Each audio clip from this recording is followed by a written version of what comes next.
군사를 다 거느리고 일어나 아이로 올라가라. 보라, 내가 아이 왕과 그의 백성과 그의 성읍과 그의 땅을 다 내 손에 넘겨주었으니, 이렇게 말씀하셨죠. 그러니까 여기서 보면은 우리가 이게 눈에 띄는 장면이 뭐냐면, 군사를 다 거느리고 가라. 그러니까 지금 백성들을 다 거느리고 가라고 했거든요. 모두 다 참여시키라는 거예요. 그리고 그들에게 줄 것이 그의 왕과 백성과 성읍과 그의 땅과, 굉장히 강조하고 있죠. 그래서 이것을 다 너희 손에 넘겨줄 것이다. 이렇게 어떻게 보면 이제 격려하고 있는 모습을 보게 되는데, 이것이 이제 어떤 그 차가운 어떤 그 법관, 그 어떤 판사와 부모님의 차이라고 볼 수 있어요. 판사는 그냥 잘못했고 대가를 치르고 그냥 끝이잖아요. 그런데 이 부모님은 잘못한 것을 꾸중을 한 다음에도, 벌을 받기는 하더라도 그 다음에는 벌 받고 난 그 애가 짠한 거죠. 그러니까 위로해 주려고 하는 마음이 있잖아요, 부모들은.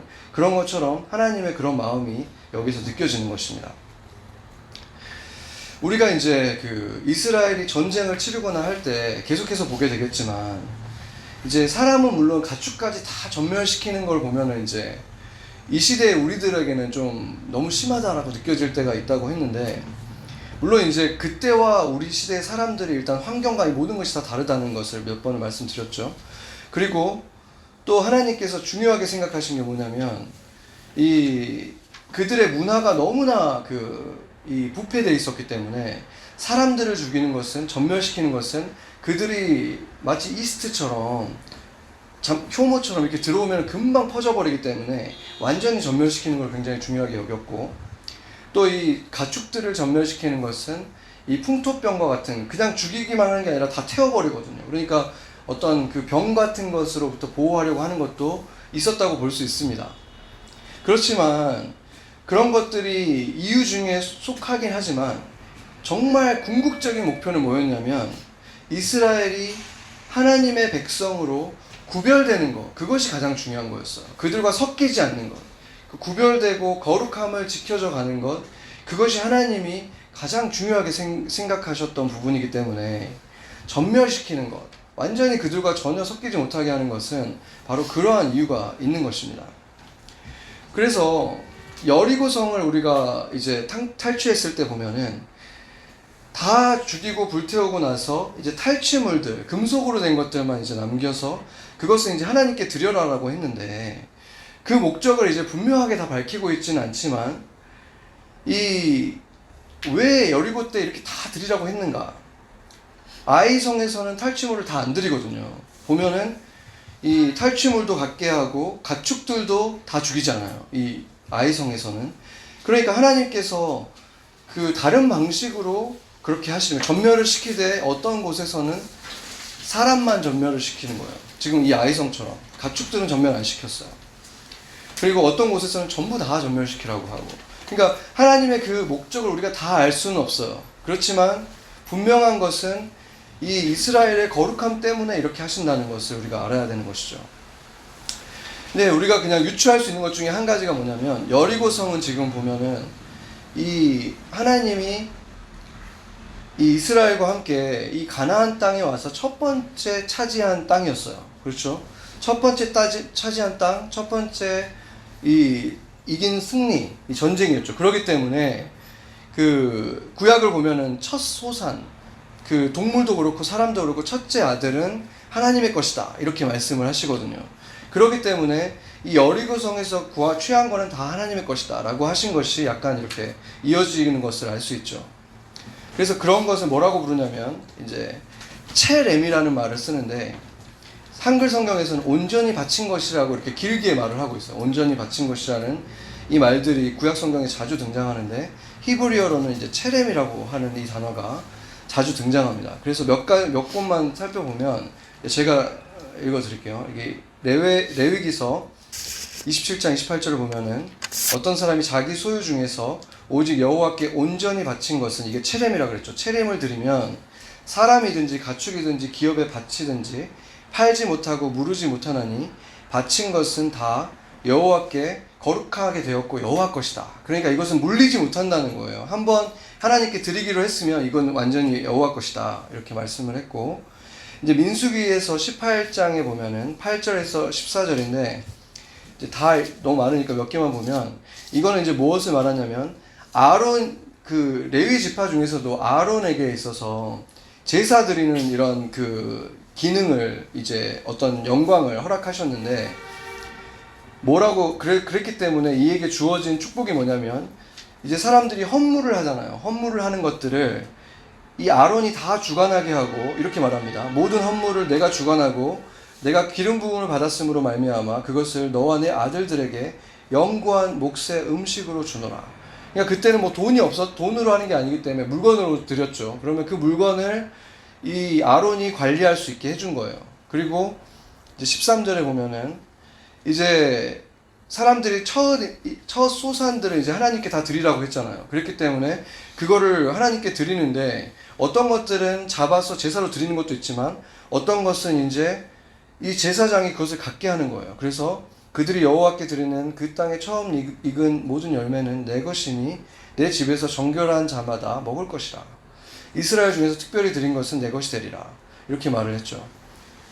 이제 에스겔서의 43장에 보면은 연결되어 있는 것인데, 그들에게는 기업이 있으리니, 이제 제사장들을 말하는 거예요. 내가 곧 그 기업이라. 그러니까 여호와께서 기업이라는 거예요. 그래서 너희는 이스라엘 가운데에서 그들에게는 산업을 주지 말라. 내가 그의 산업이 됨이라. 이렇게 말을 하고 있어요. 그러니까 그 수익을 얻을 수 있는 그 일들을 하지 말고 내가 그것을 채워줄 것인데, 29절에 뭐라 그러냐면, 그들은 소제와 속죄제와 속건제의 제물을 먹을지니 이스라엘 중에서 구별하여 드리는 물건들을 다 그들에게 돌리며, 또 각종 처음 익은 열매와 모든 예물 중에서 각종 거제 제물을 다 제사장에게 돌리고 너희가 또 첫 밀가루를 제사장에게 주어라. 그들에게 내 집에 복이 내리도록 하게 하라. 그러니까 이렇게 여호와께 드린 것을 통해서 이제 제사장들은 그것으로 먹고 살 수 있게 해주겠다. 그렇게 하면 이 이스라엘이 다 같이 복을 받을 것이다. 이렇게 말을 하고 있죠. 그러니까 지금 이 제사장에게 주어지는 축복을 얘기하고 있는데, 이것을 사실은 좀 넓혀갈 필요가 있어요. 왜냐하면 일단 제사장의 역할을 보자면 특히 크게 두 가지 역할인데, 뭐냐면 이스라엘 사람들을 대표해서 하나님에게 나아가는 거죠. 하나님 앞에 대표해서 나아가는 거잖아요. 그래서 하나님께 간구를 드릴 때도 있고, 그냥 감사의 제사를 드리기도 하고, 이것을 제사장이 맡아서 했었고, 또 이제 반대로 하나님께 받은 어떤 말씀이나 어떤 경고라든지 이런 것들을 이제 이스라엘에게 전하는 이 역할을 맡았었죠. 그러니까 이 사람은 하나님 앞에 나아갈 때는 이스라엘을 대표하고, 또 이스라엘에게 나아갈 때는 하나님을 어떤 대언하는 자로서 나아가기 때문에, 이제 하나님의 어떤 옷을 입힌 것도 이 사람들이 거룩해서가 아니라 하나님처럼 그 세마포를 입히고 아름다운 장식을 받고 이렇게 다 했잖아요.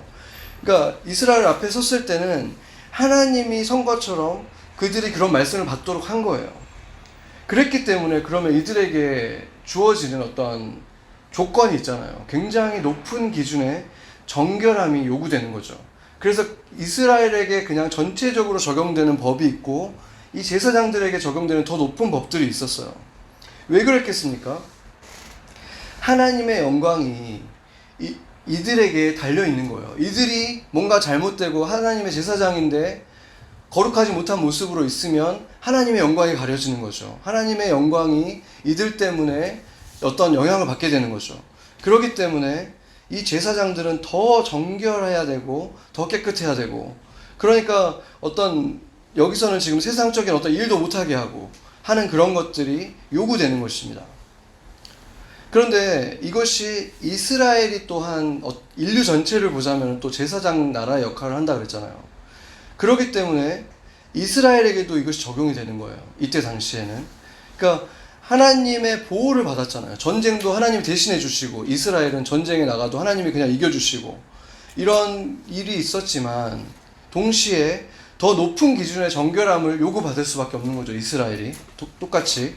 왜냐하면 이스라엘이 전쟁에 실패하면 이스라엘만 그냥 전쟁에 실패하고 힘들어지는 게 아니라 이스라엘의 하나님도 같이 이스라엘 하나님 별거 아니네 이렇게 된다는 거예요.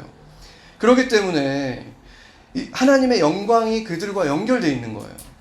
그래서 구약 시대에 우리가 이제 그 관점으로 자세히 들여다보면은 우리가 더 이해가 쉬워지는 게 뭐냐면, 이 구약 시대 전체에서 가장 중요한 게 뭐냐면 이스라엘이라는 이 민족이 거룩하게 지켜지는 것이 가장 중요한 그 목적이라는 것을 알 수가 있어요. 왜냐하면 이스라엘이 지금 세상 속에서는 하나님을 나타내는 역할을 하고 있거든요. 제사장의 역할을 하고 있기 때문에. 그래서 결국은 이 가나안 정복 전쟁을 할 때에도 가장 중요한 것, 하나님께서 가장 중요하게 생각하시는 것은 이스라엘의 거룩함이 지켜지느냐 안 지켜지느냐, 여기에 있다는 거예요. 이 전멸하는 그 대상들 있잖아요. 여리고든지 아이든지 다른 것들, 이들에게서 어떻게 그들을 전멸시켰는가, 이런 것들보다 더 중요한 것은 그것들을 통해서 이 이스라엘이 거룩하게 지켜졌는가 아닌가가 더 중요하다는 거예요. 그래서 여리고성을 이길 때는 뭐 다 전멸시켰고 아이성을 할 때는 다 전멸시키지 않았다. 그러면 이 가축들을 더 불쌍하게 여기셨는가? 이런 것들이라고 보기보다는 이들에게 뭔가 가르치고 싶으셨던 것이 있다. 이렇게 보는 것이 사실은 더 정확하게 우리가 해석을 할 수 있다는 거죠. 그러니까 주인공이 하나님이시고 그 하나님이 이스라엘을 어떻게 이끌어 가시는가, 이렇게 볼 때만 우리가 구약 성경을 조금 더 정확하게 볼 수가 있는 거예요. 안 그러고 그 반대편에서 약간 인본주의적인 관점에서 이것을 해석하려고 막 하면은 하나님의 모습도 달라지고 우리가 완전히 이해하기가 어려워진다는 거죠. 그래서 지금 우리가 이제 굉장한 상황 속에 놓여 있잖아요. 역사적인 순간에 우리가 살아가고 있고, 특히 이제 한국에서는 보면은 이 바이러스의 어떤 슈퍼 전파자가 된 어떤 집단이 있잖아요. 그 이름도 별로 올리고 싶지 않은데 그 사이비 집단 때문에 굉장히 엄청난, 이렇게 내려가다 갑자기 이렇게 올라갔잖아요, 지금. 그러니까 이걸 보면서 이제 많은 사람들이, 특히 이제 그리스도인들이 그렇게 쉽게 말을 하잖아요. 그게 그 사이비 이단에 대한 하나님의 진노고 심판이다, 이렇게 얘기하기가 쉬운데, 물론 그런 성격이 전혀 없다고 말할 수는 없어요. 왜냐하면 지금 아이성이나 여리고성도 하나님의 진노를 일으킬 만한 아주 부패된, 거의 아이들을 제물로 바치고 완전히 타락한 그런 문화가 있었기 때문에 당연히 하나님의 진노를 살 만한 상황 속에 있긴 했지만, 하나님께서 진짜 관심을 가지신 건 그들이 아니었잖아요. 하나님이 진짜 관심을 가지신 것은 이스라엘이었다는 것이죠. 이스라엘을 다루시기 위해서 지금 어떤 일들이 일어나고 있었다는 것입니다. 그렇다면은 하나님께서 진짜 눈을 떼지 못하고 다루시길 원하시는 것은 지금 이 시대의 영적인 이스라엘 누구입니까? 하나님을 소유한 사람들, 예수 그리스도의 이름을 가지고 있는 자들, 교회일 수밖에 없는 것입니다. 그래서 교회는 예수 그리스도의 영광을 세상에 나타내는 존재로 지금 존재하는 거잖아요. 그렇기 때문에 그 영광을 위해서 존재하는 이 교회가 만약에 문제가 있다면, 어디가 아프고 어딘가가 지금 눈이 가리워졌고 이렇게 돼 있고 하나님의 영광을 온전하게 드러내지 못하고 예수 그리스도를 드러내지 못하고 있다면, 하나님께서 교회만이 아니라 이 시대 자체가 다 같이 어떤 어려움을 겪는 것은 이 성경으로 비춰보면 너무나 당연하다는 것입니다. 그래서 역사 속에서 일어나는 큰 시련들 때를 자세히 들여다보면 여지없이 교회의 타락들이 연관되어 있다는 것을 발견하게 됩니다. 제가 오늘도, 저는 그냥 별 생각이 없이 이제 쌀이 얼마 안 남아서 H마트를 갔는데, 정말 저는 그냥 뉴스에서만 일어나는 일인 줄 알았는데 쌀이 하나도 없더라고요. 그러니까 다른 것들은 다 있어요. 뭐 빵도 있고, 그러니까 한국 사람들이 먹는 것만 없는 거예요. 그러니까 이게 이제 한국 사람들이 특별한 지금 공포에 놓여 있다는 거 당연하죠. 우리 지금 조국이 지금 그런 상황에 있으니까 당연히 그러겠죠. 근데 이제 제가 그런 상황을 직접 겪으면서 이게 왜 이렇게 공포를 주고 있을까, 이렇게 생각을 해봤는데, 물론 이걸로 걸려서 아픈 것도 당연히 두려운 것이지만, 사실은 이것이 이제 걸리면은 자기가 피해자인데 바로 이제 가해자가 되잖아요. 누군가한테 가해자가 될 수가 있고, 또 특별히 이런 어떤 전염병이라는 것은 다른 사람들이 혐오하잖아요. 나는 지금 피해자고 힘든데, 그것도 힘든데 다른 사람들이 나를 이제 막 멀리하고 어떤 굉장히 무슨 바이러스 보듯이 이렇게 보게 될 거 아니에요. 그러니까 이렇게 되는 것이 더 두려운 거죠. 그럴 수 있는 거예요. 그러니까 내 잘못도 아니잖아요. 걸린 것들이 대부분 뭐 누가 잘못해서 걸렸겠습니까? 그리고 누구한테나 다 일어날 수 있는 상황이잖아요. 이렇게 쉽게 전파가 되는 이런 것들은 조심한다고 해도 걸릴 수 있고 의사분들도 걸리고 하니까 이거는 정말 누군가의 잘못이라고 얘기할 수가 없는 거죠. 그런데도 불구하고 그냥 순간 혐오의 대상이 돼버리면서 그냥 인권이라는 게 사라져버리는 거잖아요. 내가 걸리는 순간 나는 누군가가 아니라 그냥 확진자 이렇게 돼버리는 거예요. 그러니까 이런 것이 두려운 거죠.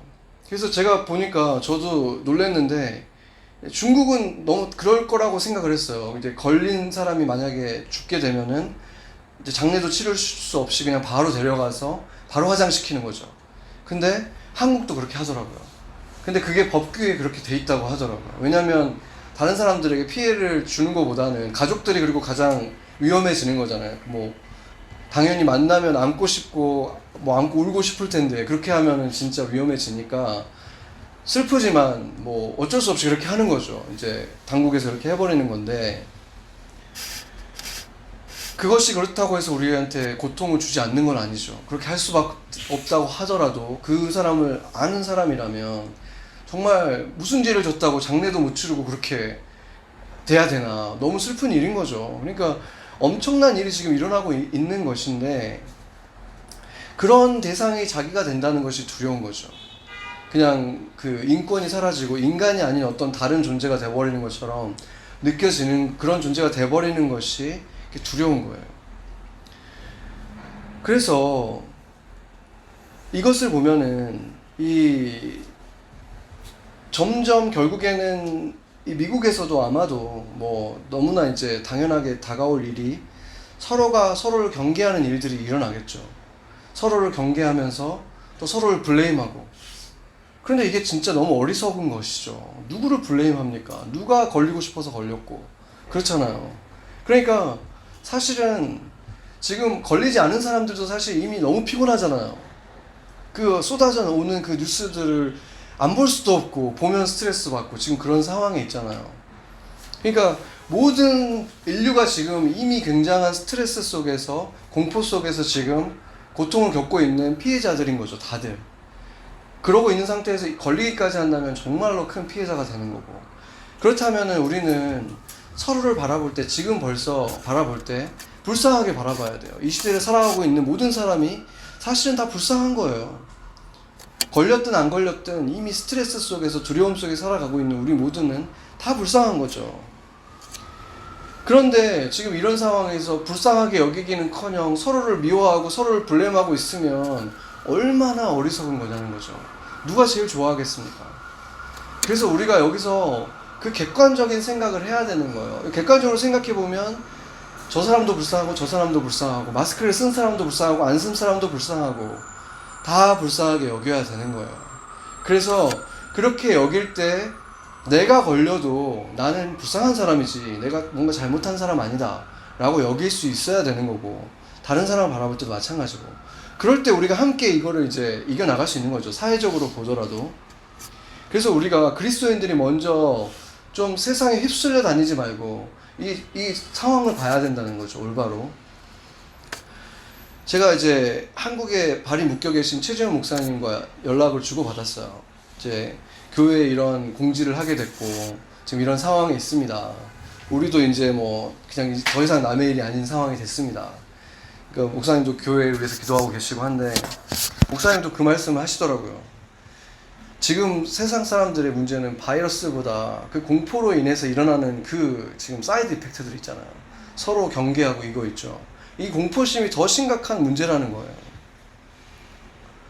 그래서 지금 일어나는 일들을 자세히 이제 좀 더 우리가 이제 주님의 관점으로 보려고 하면 우리 영적으로 들여다보면은 신천지는 사실 아무것도 아닌 거예요. 그냥 그거는 분명히 문제가 됐고 객관적으로 문제를 일으켰고 그것으로 인해서 많은 피해를 주긴 줬는데, 그것으로 인해서 실제로 이제 그거는 사실은 이제 어차피 없어질 수밖에 없는 곳이잖아요. 항상 사회비는 막 커졌지만 결국에는 없어져 갔고, 통일교도 지금 점점 줄어들고 있고, 그냥 그런 거예요. 그런 것들은 두려워할 존재도 아니고. 근데 결국에 지금 이 사태로 인해서 진짜 피해를 보는 것은 지금 대한민국의 교회들이거든요.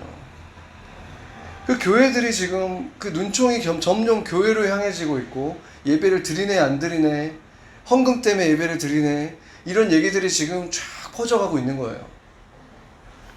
지금 대형 교회들도 처음에는 주중 예배부터 없애고 주일 예배만 이제 드리다가 결국에는 그 세상에서 너무나 눈초리가 세지고 결국에는 이제 또 이제 사회적으로 책임도 져야 되고 하기 때문에 이제 주일 예배를 온라인으로 다 돌렸죠.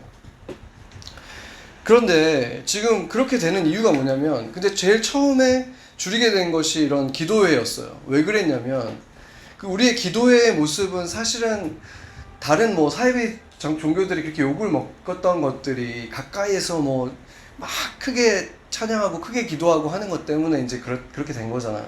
그게 사실 우리하고 크게 차이는 없거든요. 객관적으로 말하면 우리도 블레임할 수 있지만 솔직히 말하면 우리 교회들도 가까이에서 하는 거를 좋아했어요. 그게 나쁜 건 아니잖아요. 아무 문제 없을 때는 왜 그게 나쁜 거겠어요.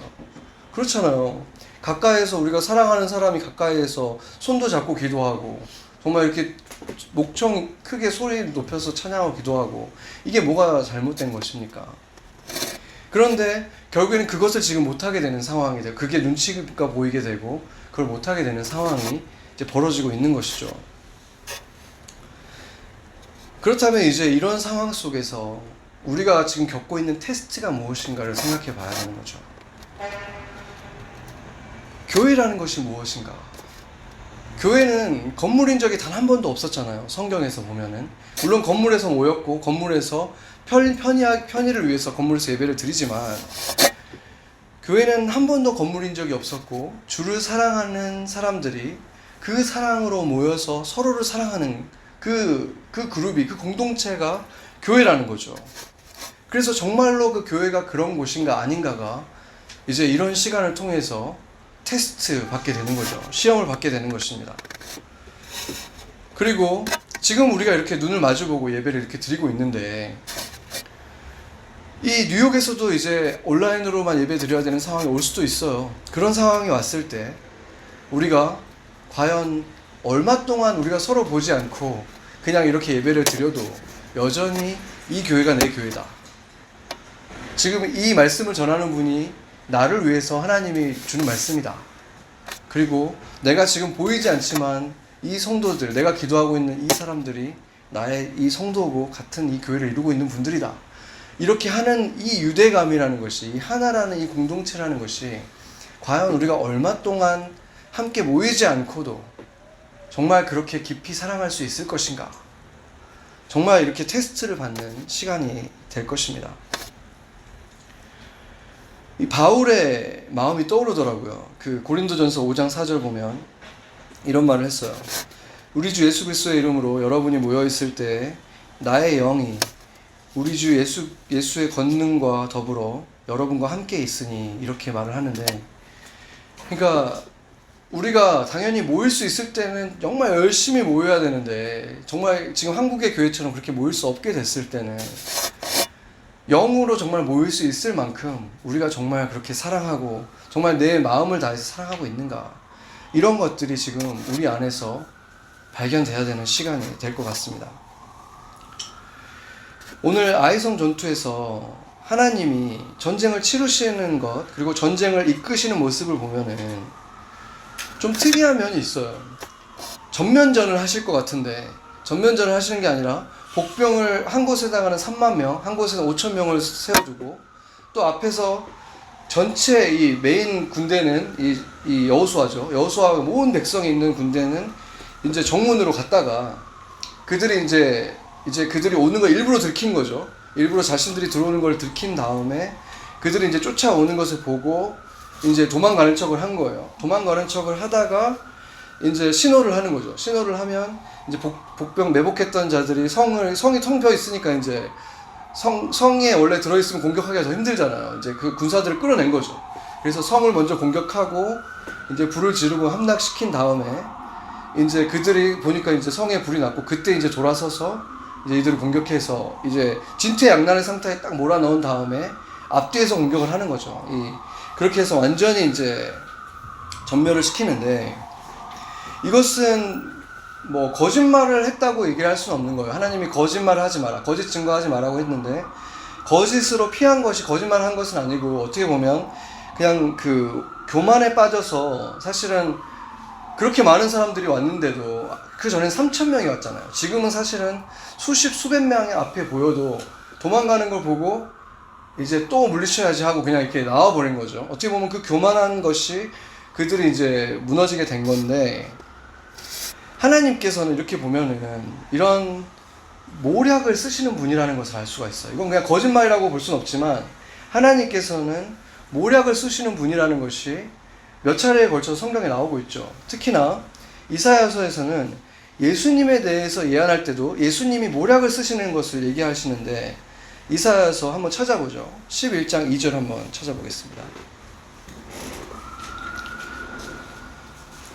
이사야서 11장 2절 같이 한번 읽어보겠습니다. 그 위에 여호와의 영, 곧 지혜와 총명의 영이요 모략과 재능의 영이요 지식과 여호와를 경유하는 영이 강림하시리니. 아멘. 지금 이제 오실 메시아에 대해서 지금 예언하면서 예수님에게는, 이 메시아에게는 모략과 재능의 영이 있을 것이다 이렇게 말을 하고 있는 거예요. 그래서 생각을 해보면은 이 모략이라는 것이 어떤 우리가 생각하는 우리가 어떤 이기적인 욕심을 추구하기 위해서 어떤 편법을 쓰거나 이런 걸 얘기하는 게 아니죠. 탐욕으로 하는 것을 말하는 게 아니에요. 하나님께서 어떤 지혜로운 방법을 쓰시는데 그것이 그때 당시에 보기에는 지혜로워 보이지 않는 것, 그런 것들이 모략이거든요. 그래서 예를 들면은 가장 분명한 예가 뭡니까? 바로 십자가죠. 십자가를 한번 생각해 보세요. 십자가에 예수님께서 붙들려가지고 그 십자가를 끌고 가시는 그 장면을 볼 때 예수님의 승리를 누가 생각했겠습니까?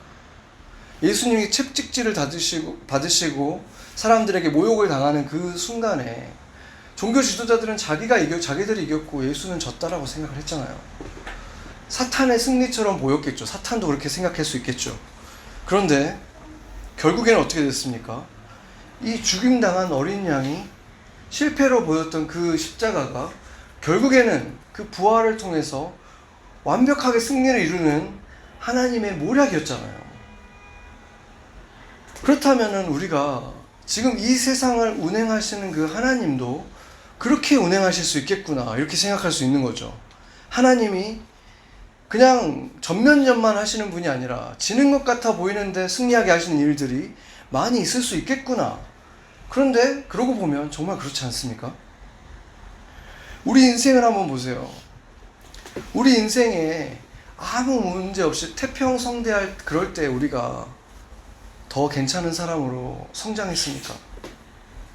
아니면 정말 어렵고 힘든 시간, 정말 외롭고 어떤 고난의 시간이라고 생각할 수 있는 그런 시간에 그럴 때 내 성품이 변화되고 내 캐릭터가 조금 더 예수님을 닮은 캐릭터로 변화되지 않았습니까?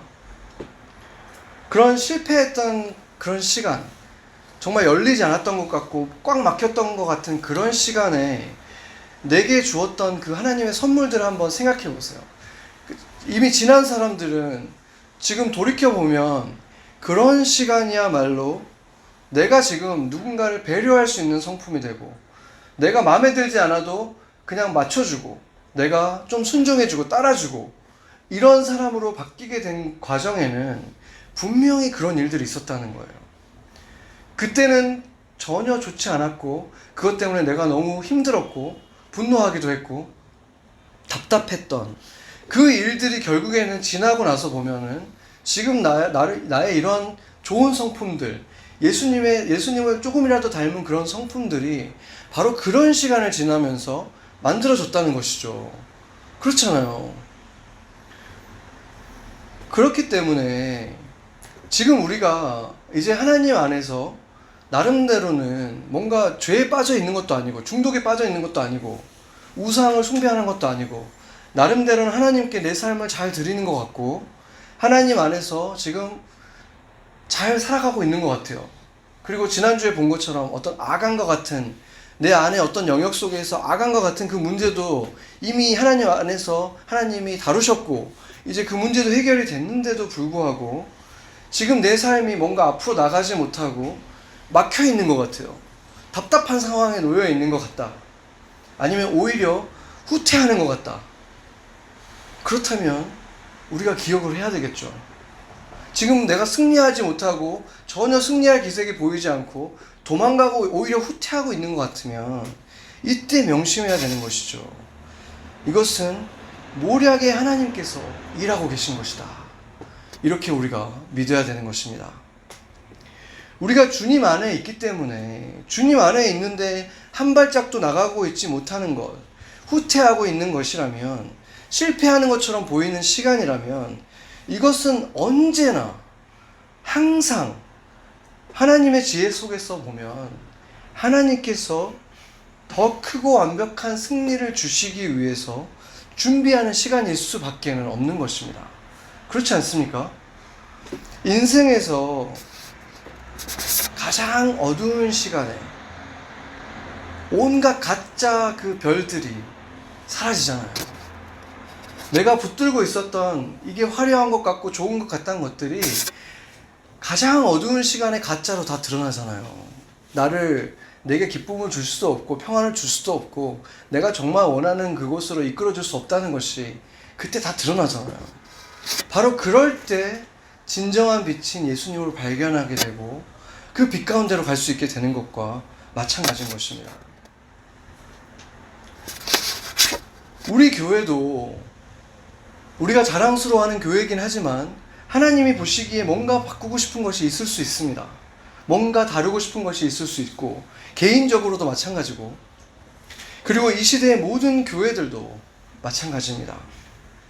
지금 세상 어떤 곳보다도 가장 직접적으로 타격을 받은 곳이 교회들인데 이 교회들이 지금 이 시간을 지나면서 진정한 의미의 사랑의 공동체였는지 아니면 기독교 종교 예식 센터였는지 이것에 대한 시험을 지금 맞이하고 있습니다. 그리고 이 시험을 통과할 때 분명히 너무나 아프고 슬픈 상실들이 있을 것입니다. 그러나 후퇴하는 것 같은 이런 때를 지나가고 나서 우리에게 가져다 줄 진정한 승리를 우리는 기대해야 되는 것입니다. 교회가 진정으로 교회되는 시간, 더 사랑하고 교회를 더 소중하게 생각하게 되고 더 하나가 되는 그러한 시간이 될 것입니다. 그리스도의 신부가 비로소 흠없고 티 없는 신부로 하나님이 원하셨던 그 모습으로 진정한 모습으로 거듭나게 되는 시간이 그 위대한 승리를 얻게 되는 시간이 이 한국의 교회들에게 또 우리 교회에도 우리 각자에게도 일어나게 될 것입니다. 같이 기도하겠습니다.